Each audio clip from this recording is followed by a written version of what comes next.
The War of the Worlds by H. G. Wells. Book 2. The Earth Under the Martians. Chapter 2. What we saw from the ruined house.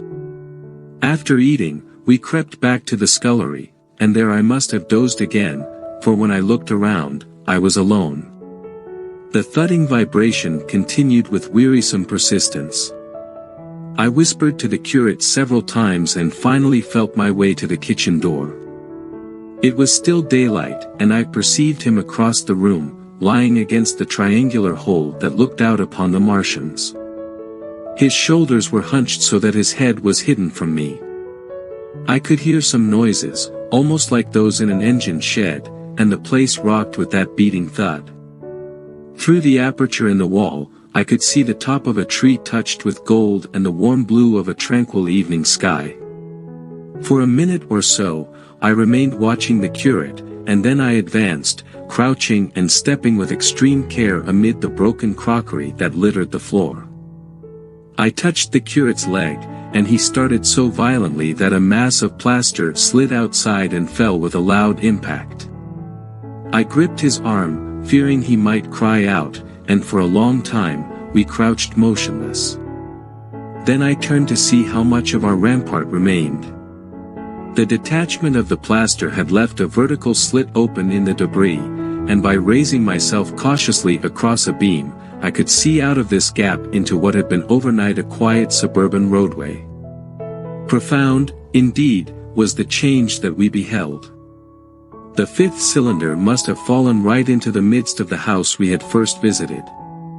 The building had vanished, completely smashed, pulverized, and dispersed by the blow. The cylinder lay far beneath the original foundations, deep in a hole, already vastly more prominent than the pit I had looked into at Woking. The earth had splashed under that tremendous impact, splashed is the only word, and lay in heaped piles that hid the masses of the adjacent houses. It had behaved exactly like mud under the violent blow of a hammer. Our house had collapsed backward, the front portion, even on the ground floor, had been wrecked. By chance, the kitchen and scullery had escaped, and stood buried now under soil and ruins, closed in by tons of earth on every side save towards the cylinder.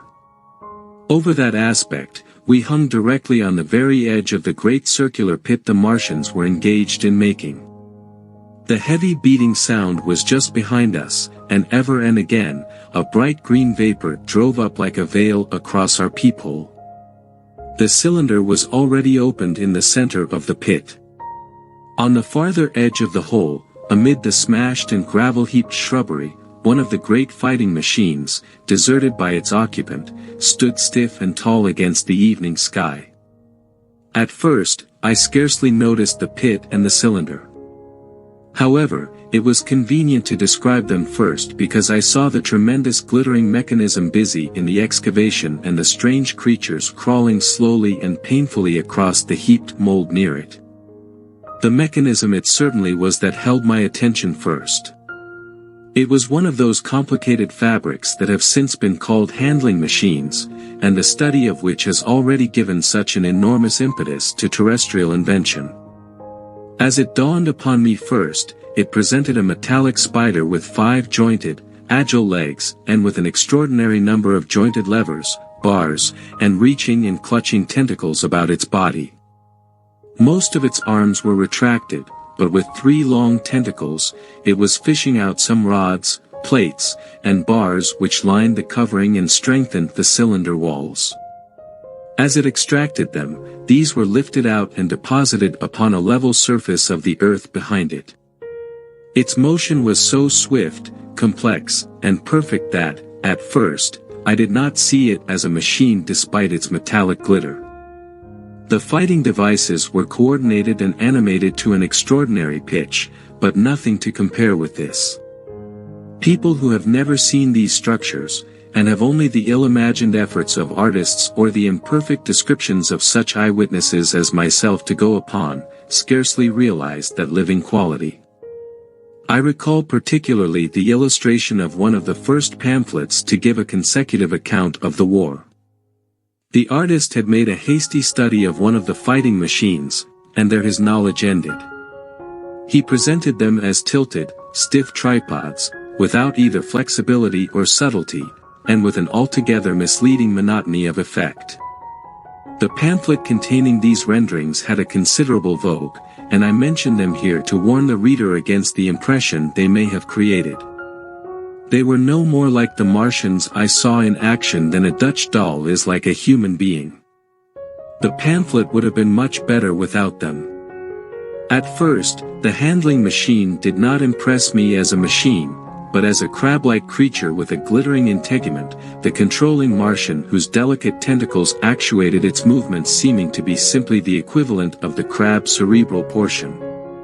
But then I perceived the resemblance of its gray-brown, shiny, leathery integument to that of the other sprawling bodies beyond, and the true nature of this dexterous workman dawned upon me. With that realization, my interest shifted to those other creatures, the real Martians.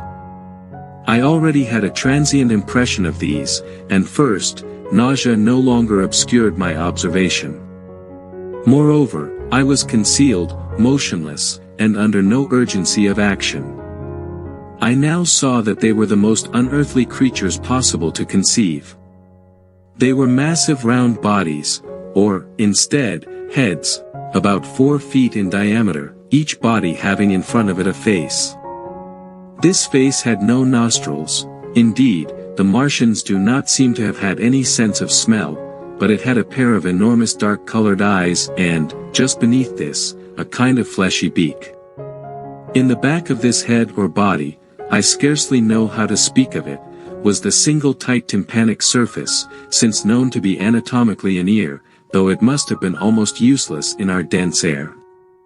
In a group round, the mouth were 16 slender, almost whip-like tentacles arranged in 2 bunches of 8 each.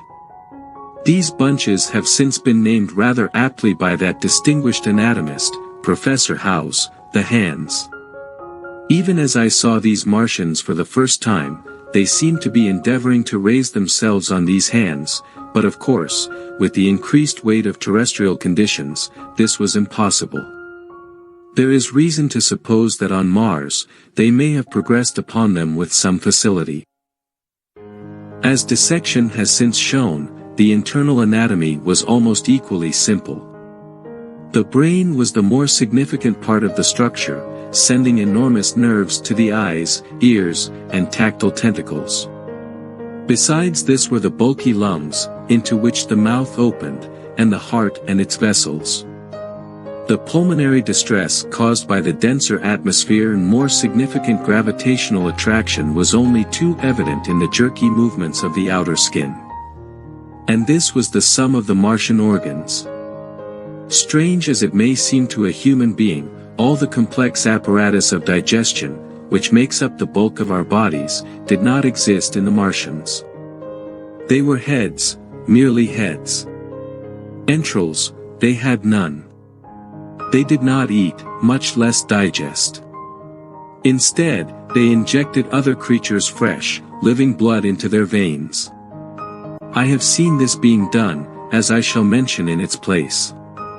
But, squeamish as I may seem, I cannot describe what I could not endure even to continue watching. Let it suffice to say, blood obtained from a still living animal, in most cases from a human being, was run directly using a little pipette into the recipient canal. The basic idea of this is no doubt repulsive to us, but at the same time, we should remember how awful our carnivorous habits would seem to an intelligent rabbit. The physiological advantages of injection are undeniable if one considers the tremendous waste of human time and energy occasioned by eating and the digestive process. Our bodies are half made up of glands, tubes, and organs, occupied with turning heterogeneous food into blood. The digestive processes and their reaction to the nervous system sap our strength and color our minds. Men go happy or miserable as they have healthy or unhealthy livers or sound gastric glands. But the Martians were lifted above all these organic fluctuations of mood and emotion. Their undeniable preference for men as their source of nourishment is partly explained by the nature of the remains of the victims they had brought with them as provisions from Mars. These creatures, to judge from the shriveled remains that have fallen into human hands, were bipeds with flimsy, siliceous skeletons, almost like those of the siliceous sponges, and feeble musculature, standing about 6 feet high and having round, erect heads and large eyes in flinty sockets. 2 or 3 seem to have been brought in each cylinder, and all were killed before Earth was reached. It was just as well for them, for the mere attempt to stand upright upon our planet would have broken every bone in their bodies. And while I am engaged in this description, I may add specific details which, although they were not all evident to us at the time, will enable the reader who is unacquainted with them to form a clearer picture of these foul creatures. In 3 other points, their physiology differed strangely from ours. Their organisms did not sleep any more than the heart of man sleeps. Since they had no extensive muscular mechanism to recuperate, periodical extinction was unknown to them. They had little or no sense of fatigue. On Earth, they could never have moved without effort, even to the last they kept in action. They did 24 hours of work in 24 hours, as even on Earth is the case with the ants.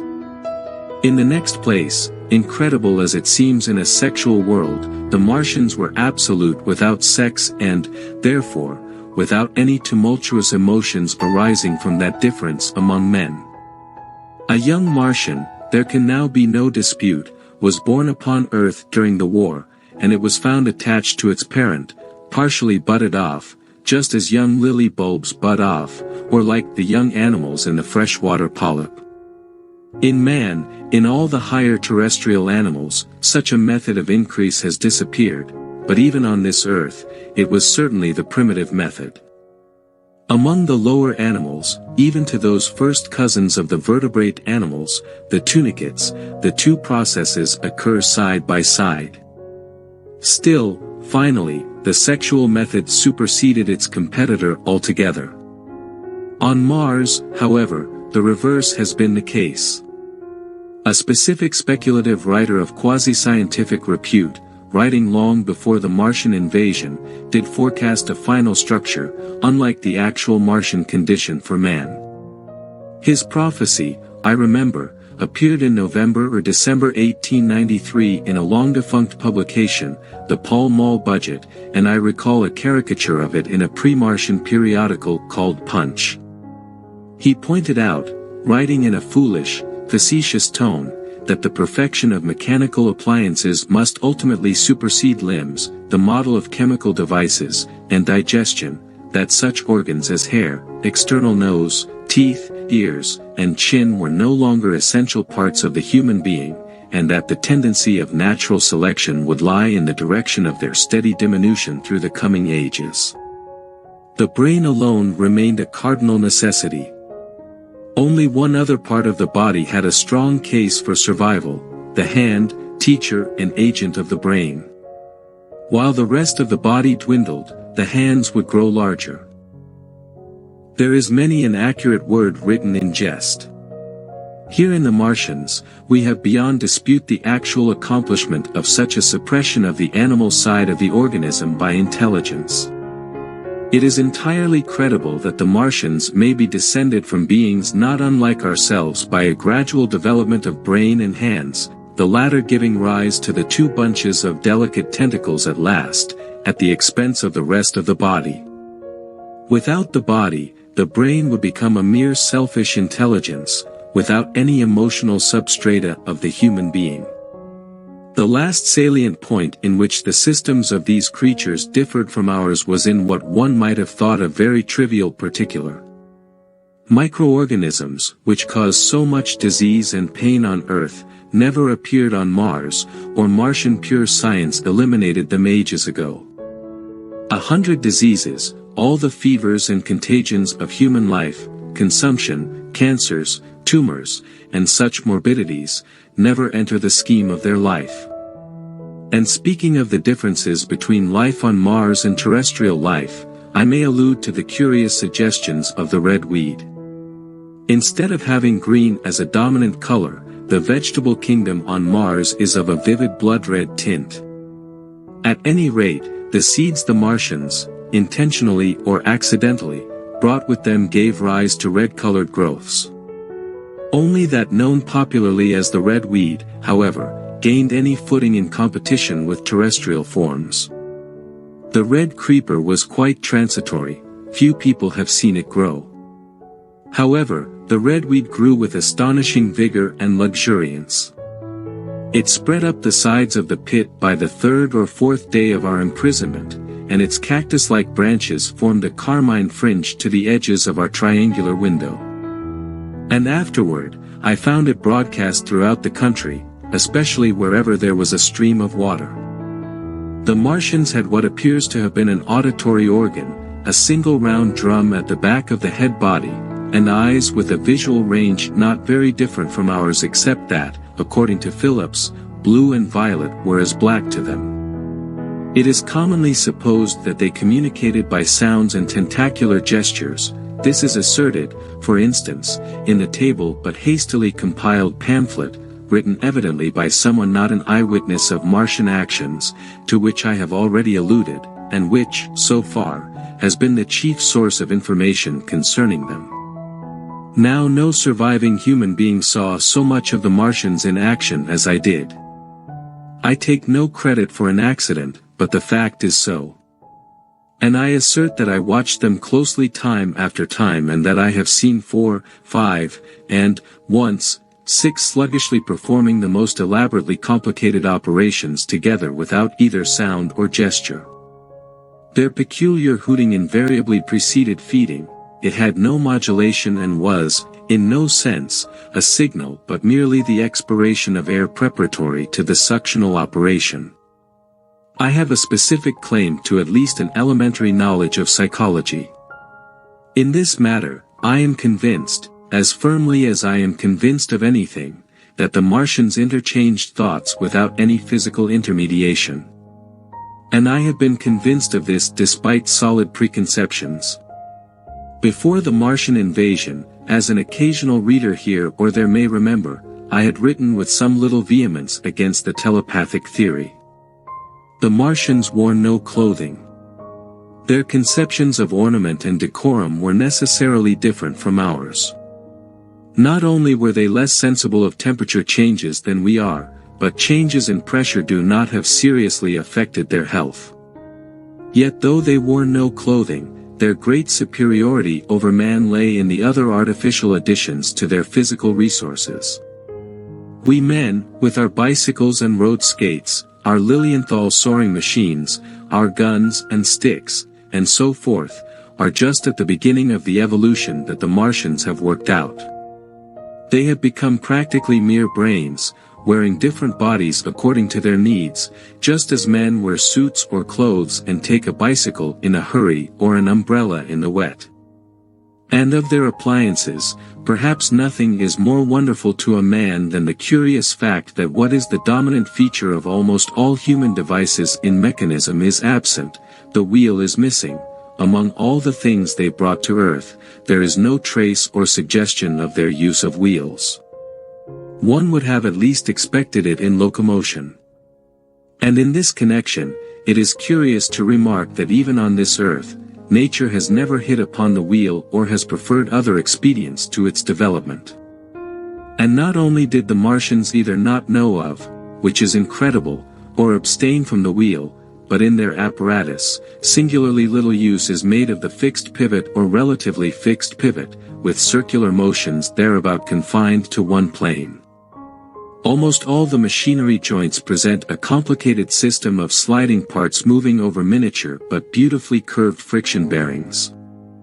And while upon this matter of detail, it is remarkable that the long leverages of their machines are, in most cases, actuated by a sort of sham musculature of the discs in an elastic sheath, these discs become polarized and drawn closely and powerfully together when traversed by a current of electricity.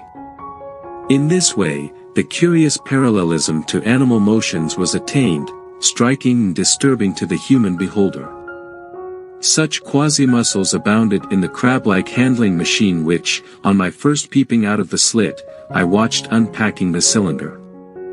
It seemed infinitely more alive than the actual Martians lying beyond it in the sunset light, panting, stirring ineffectual tentacles, and moving feebly after their vast journey across space. While I watched their sluggish motions in the sunlight and noted each strange detail of their form, the curate reminded me of his presence by pulling violently at my arm.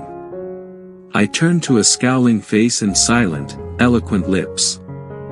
He wanted the slit, which permitted only one of us to peep through, so I had to forego watching them while he enjoyed that privilege.